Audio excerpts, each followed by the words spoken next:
In the opening verse of this week's Torah reading, God commands Abraham to uproot himself and to embark on an unknown journey to a promised land. And the Lord said to Abram, "Go forth from your land and your birthplace and your father's house to the land I will show you." The Midrash understands this journey as a spiritual quest. In fact, the physical journey described in the following verses is for the Midrash, but the outward manifestation of a profound inner spiritual exploration, in which Abraham seeks God's presence in the world. It frames this quest using the following analogy. To what may this be compared?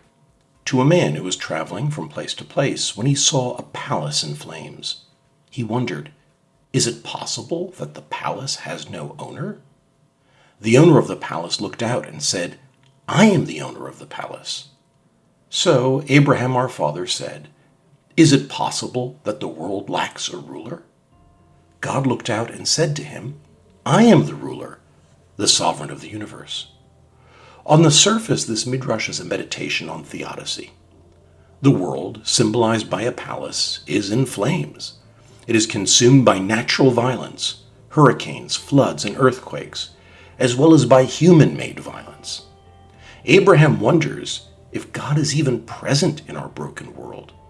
And the answer, or insight he receives, is that despite all appearances to the contrary, God is present. The world does indeed have a ruler. The hasidic master, the Sfas Emes, unpacks the meaning of this odd midrash. He chooses to understand the flames in the story not as a destructive force burning the palace, but rather as the source of radiance, illuminating the palace. In other words, Abraham sees a palace aglow and is driven to discover the source of the light.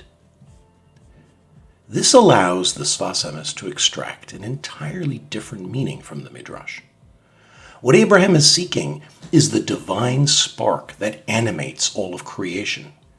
He is on a quest for the nikudah, the quintessential point within all of existence, and upon discovering it, to experience dveikut, a sustained cleaving to this source of life. This is his promised land.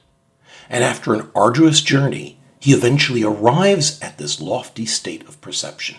He sees the world aglow, and in this glow, he perceives the divine. Such God-conscious living may be beyond the capabilities of most, but the Sfas Emes encourages his readers to undertake a similar journey on Shabbat. Shabbat, a central theme for the Sfas Emes, represents that singular point of energy, being itself. During the week, we are too preoccupied with externals to be able to appreciate the depth underlying reality.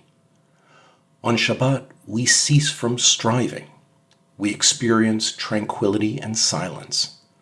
And this moment of silence affords us the chance to perceive reality in a deeper sense, to discover the nikudah, the divine point within all, to celebrate it, and to draw energy from it for an inspired week to follow.